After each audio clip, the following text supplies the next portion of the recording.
My name's Emily Parker, and I lived in a small, charming suburb just outside Nashville, Tennessee. Our house wasn't huge or fancy, but it was warm. It smelled like fresh coffee and cinnamon rolls every morning, and the backyard was filled with roses and wildflowers my husband, Mark, insisted on planting, because life's too short for boring flowers. We had 2 kids, our son, Jake, who was 15, and our daughter Lily, who just turned 12. We were the picture-perfect family, or so everyone thought. Mark and I had been married for over 15 years. We met in college, both working at a bookstore near campus. He was quiet, reserved, and always had this soft smile that made you feel like you were the only person in the room. I was fiery, outgoing, and sometimes too stubborn, but I thought he grounded me. Our love story wasn't cinematic or overly dramatic. It was built on trust, laughter, and shared dreams. At least that's what I believed. We'd been through everything together. Job changes, sick pets, financial struggles, birthday surprises, late-night talks after kids fell asleep. Mark always stood by me, or at least that's how it appeared. I made sure to cook his favorite meals, cheered him on during his small business venture, and supported his dreams, even when it meant sacrificing some of mine. Marriage isn't always fireworks. It's in the quiet moments, the daily grind, the unwavering companionship. And I thought I had it all. Our weekends were usually filled with soccer practices, family hikes, or movie nights. Our friends would call us the perfect couple, and I'd smile, even though sometimes a small, nagging thought would cross my mind. Are we really as perfect as they think? Mark loved surprises. For our 10th anniversary, he planned a weekend getaway to the Smoky Mountains, complete with cabins, esmores, and a candlelit dinner. He'd whisper in my ear, "You make life sweet, Em. I'm lucky." I'd blush and pretend not to melt inside. It's strange how life doesn't tell you what's coming next. Jake, our son, was quiet but sensitive. He loved music and often escaped into his headphones, lost in melodies. Lily was the giggliest, always asking questions about everything, from why clouds move to how birds fly. And me. I was content. Or I thought I was. But that illusion started cracking. Slowly. At first, it was small things, a late-night work call here, an unexplained scent of perfume there, or Mark's sudden irritability when I asked simple questions. I brushed them off. Stress at work, I told myself. Middle age settling in. Everyone goes through phases. Still, there were moments that made my stomach twist. One evening, I came home early from picking the kids up from school. Mark wasn't answering his phone. I let myself in quietly, and that's when I saw him, on the couch, eyes locked on his phone screen, lips pressed tight. He jumped slightly when he noticed me standing there. "Hey, Em," he stammered. "You're home early." I smiled, but inside, something didn't sit right. He looked guilty. Or scared. I brushed it off and hugged him, but that night, I lay awake in bed, staring at the ceiling, wondering if something had shifted in our marriage, something darker. It wasn't like in the movies where a sudden confrontation blows everything apart. Real life, it's slower, more cruel. The first time I really knew something was wrong, I didn't have proof. I just knew, the way a mother senses danger before it's even there. It was a Tuesday morning.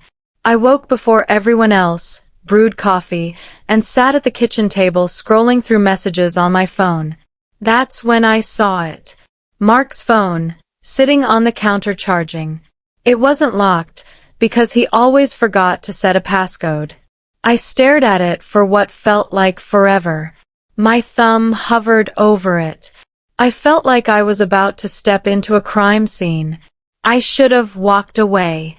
But I didn't. I opened it. There it was. A message from a contact saved only as L. No last name. Just a single letter. The message read, Can't wait to see you tonight. I hate lying to him. But I want you. I need you. My breath caught. I scrolled through more. Photos. A weekend getaway to the beach. Dinner dates. Texts like, "You're the only one who makes me feel alive," and "I hate the guilt, but I want this more than anything." I sat frozen, my coffee going cold in front of me. That was it. That was the crack that shattered everything. I wanted to scream, to throw the phone across the room, to storm into his office and demand answers. But I couldn't. I couldn't explode. Not yet. I sat there, hands trembling, eyes darting to the clock. I still had to wake the kids, pack lunches, smile through breakfast. The ordinary routines of life were mocking me. When Mark finally walked into the kitchen, grabbing his coffee mug, I kept my face blank. "Morning," he said casually. "Everything all right?" I forced a smile.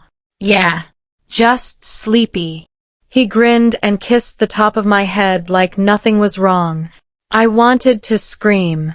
That day, I moved through everything on autopilot. But secrets don't stay buried forever. It happened 3 days later. I had called him that morning while he was at work, but his phone went to voicemail. Later that afternoon, I picked the kids up early and decided to surprise him by stopping by his office. His assistant, a sweet but nosy woman named Carla, answered the door. "Mark's in a meeting," she whispered, then hesitated. "Well, kind of." Something didn't sit right.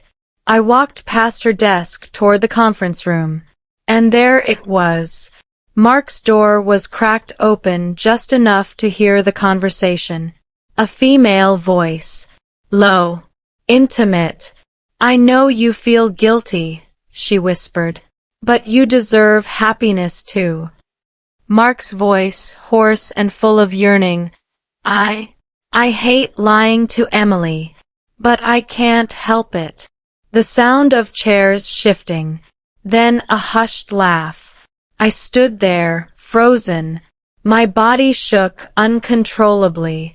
I wanted to burst inside, to scream, to slap him, but I couldn't. I felt paralyzed. My legs refused to move. After a moment, I stepped back, walked past Carla with a fake smile, and left the building. My hands were ice cold. My heart pounded in my ears like a war drum. That night, I waited. I cooked his favorite meal. I lit candles. I wore the blue dress he always complimented me on. But when he walked in, tired and distracted, I knew. He wasn't coming home. Not really. I wanted to scream. Who is she? How long has this been going on? Am I not enough? Am I a fool? But instead, I smiled, served him dinner, and listened to his empty chatter about stress and work deadlines. I lay awake that night, staring at the ceiling. How do you confront someone when you love them so much it breaks you? A week later, I found more. Mark had been careless. A forgotten email. A reservation under a fake name. A printed photo at the bottom of his gym bag. Him and her, laughing, arms wrapped around each other like it was the only place they belonged. I wanted to rip that photo to shreds, but I tucked it into my wallet instead. The betrayal was real. It wasn't a mistake. It wasn't a phase. It was deliberate. It was planned. And it was hidden. That night, I sat alone in the dark living room. The kids were asleep. The house was quiet except for the occasional rustle of wind outside. I pressed my palms to my face and sobbed until I couldn't breathe. I felt worthless. I felt discarded. I felt like a fool, someone who had built a beautiful life only to have it destroyed by a stranger. The worst part wasn't that he cheated. It was that he had been hiding it for months. And I had seen nothing. 4 days, I didn't speak to Mark. He pleaded. He cried. He promised it would never happen again. But something inside me hardened. Love turned to something colder. Pain turned to rage. And rage, oh, it turned into something sharper than I ever imagined. I realized that confronting him with anger wouldn't be enough. I needed something more. Something that would make him feel the emptiness he gave me. Something that would show him that betrayal has consequences. I wasn't going to beg for scraps of his attention. I was going to make him suffer. But how? That's when the real battle began. For days after I discovered the truth, I felt like I was living outside of myself. The house still stood. The kids still laughed, still asked me for snacks, still fell asleep with their little hands tangled in my hair. But I wasn't really there. I went through the motions like a ghost wandering through rooms that used to feel warm and safe. I stared at the walls, replayed every text message, every smile, every touch that suddenly felt fake. At night, I'd sit by the window and watch the darkness, gripping the edge of the sofa until my knuckles turned white. I kept asking myself, how did I not see this? How blind was I? Every time I caught a glimpse of him in the house, laughing with the kids, handing me a glass of wine, I wanted to scream, but the words choked me. It wasn't that I didn't love him anymore. It was that something inside me had cracked irreparably. It was a Thursday evening when I reached my lowest. Mark came home late again. I didn't ask where he'd been. We sat in silence, eating reheated pasta. The kids had gone to bed hours ago. He finally broke the silence. Emily, I know I messed up. I stared at him. My eyes burned, but I kept them steady. I know. I'm sorry. I want to fix this. Do you? I whispered, my voice barely audible. His eyes darted away. He rubbed his temples. I don't know how, but I want to. That's when I felt it. This quiet, terrifying moment when love wrestles with self-respect and loses. I looked at him with all the sadness, all the fury, all the emptiness I had bottled up. I don't want your pity, I told him. He looked like he'd been punched. I stood up, cleared the plates, and walked to the bedroom without another word. That night, I lay staring at the ceiling, and something inside me whispered, you don't have to forgive him. You don't have to pretend. You don't have to be the good wife. You can take control. And that's when it happened. I sat up in bed, heart racing.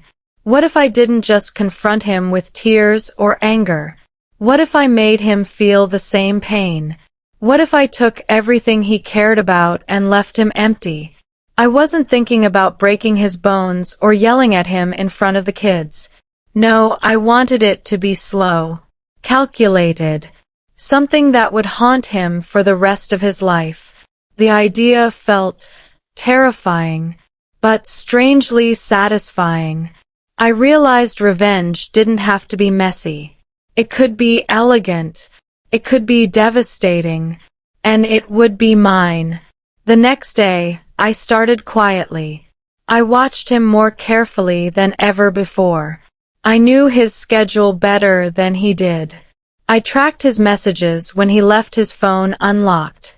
I took note of his bank accounts, passwords, habits. It felt wrong, like I was creeping, but I couldn't stop. I convinced myself it was survival. I made a list, scribbled in my notebook. Find out who she is. Find out how deep this affair goes. Plan how to expose him, slowly, painfully. Figure out how to protect the kids while making him feel helpless. Keep emotions in check. It felt like plotting something out of a thriller movie, except it was my life. The hardest part was discovering her identity. It wasn't as easy as looking up a name. Mark had been careful, too careful. But people always leave traces. The reservation for dinner was under the name Lauren Pierce. I Googled it. There she was. A fitness coach, social media influencer, married. Photos of her smiling, laughing, living this perfect life. The rage that surged inside me was almost uncontrollable. She didn't know me. She didn't care. She didn't see me struggling to hold this family together. She didn't care that she was destroying us. But that didn't matter. What mattered was that I now had her name. Her life was no longer a mystery.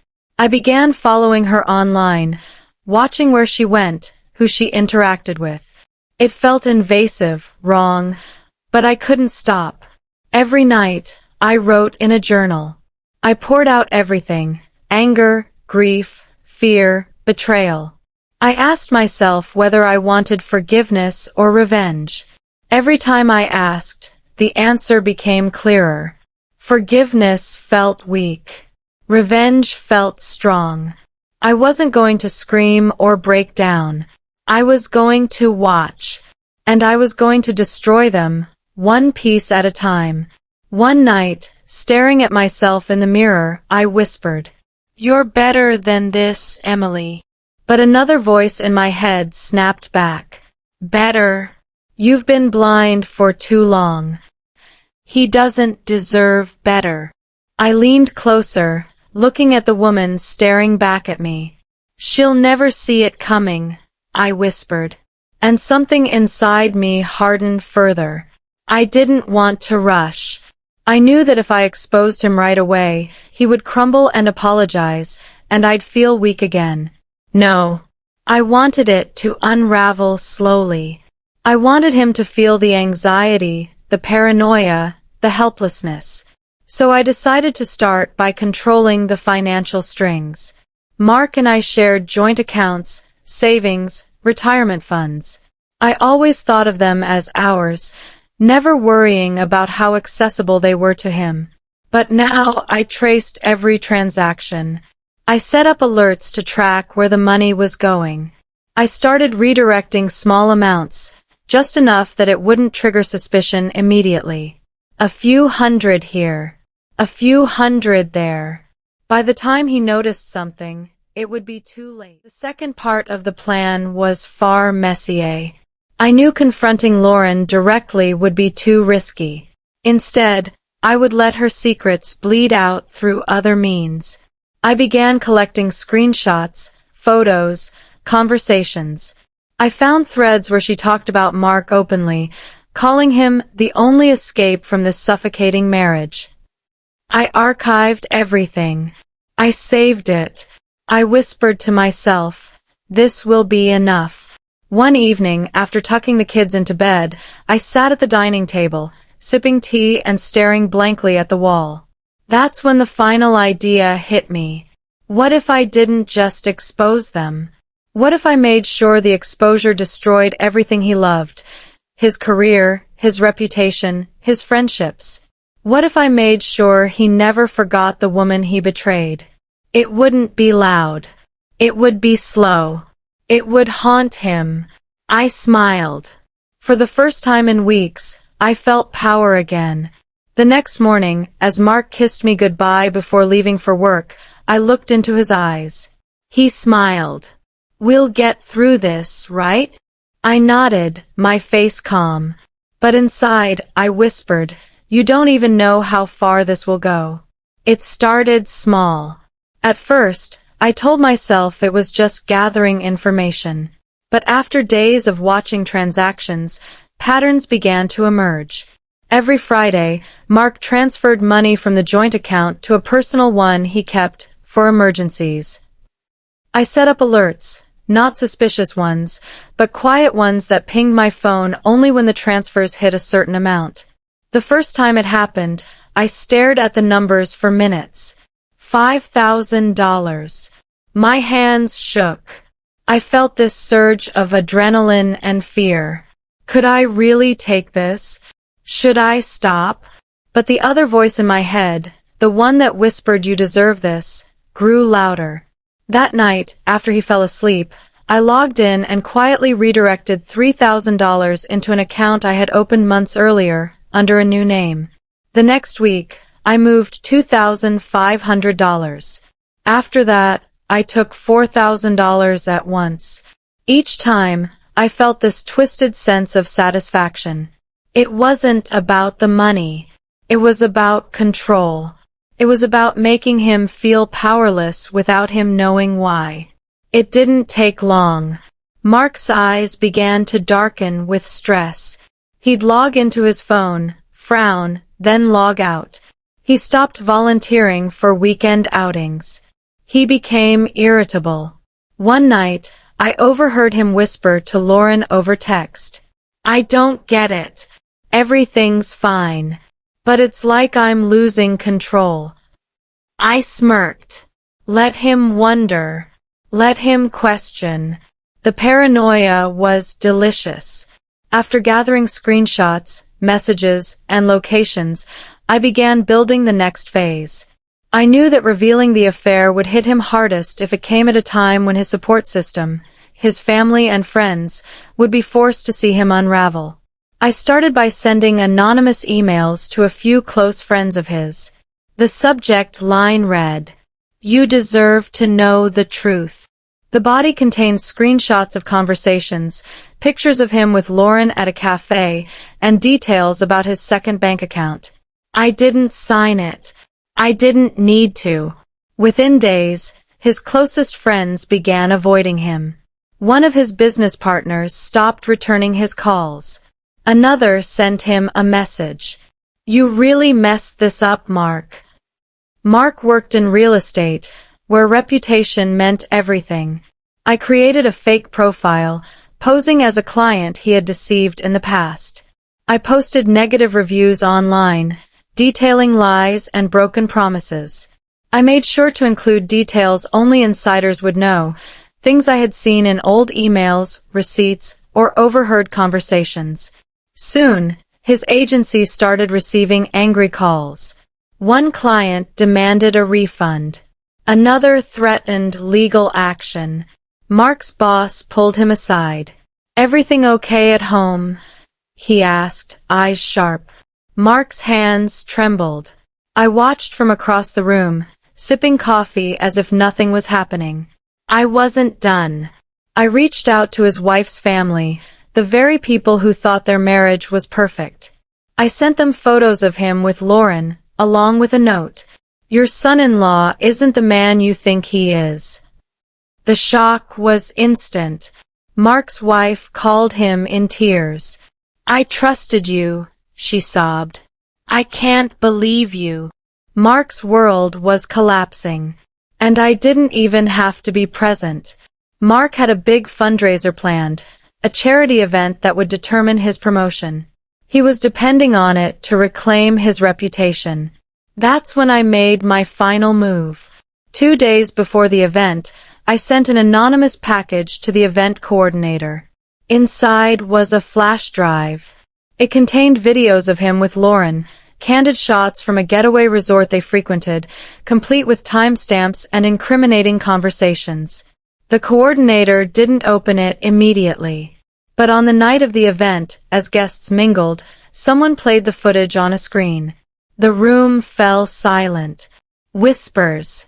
Gasps. Mark froze. His face drained of color.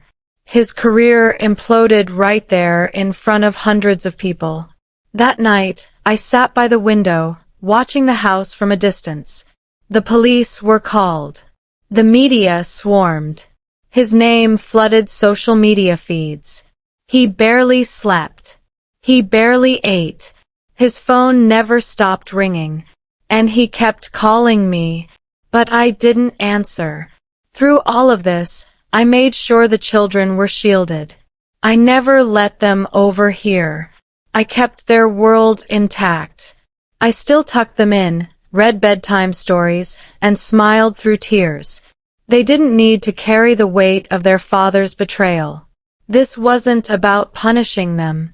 It was about protecting them and myself. Even when guilt tried to claw at me, I reminded myself, he chose this. He chose betrayal. He chose to destroy a marriage. I wasn't seeking revenge for revenge's sake. I was reclaiming my power. For the first time in months, I slept without nightmares. A week after the fundraiser, Mark called one last time. His voice was hollow. "I messed everything up," he whispered. "I don't know what to say." I picked up the phone. For a brief moment, I wanted to scream, to tell him how much he had hurt me. But instead, I whispered softly, "You'll live with this. Every day." I hung up, and I knew the game was over. For now. It's been almost a year since everything fell apart. Sometimes, when I sit by the window with a cup of tea, I still hear the echoes of that time. Mark's desperate calls, the stunned faces at his fundraiser, the whispers behind closed doors. But more often, I feel the peace that comes from standing back up, from knowing that I survived it all. Let me tell you, revenge isn't glamorous. It's messy. It's exhausting. It takes a toll on your body, your mind, and sometimes on your soul. But it also teaches you who you really are.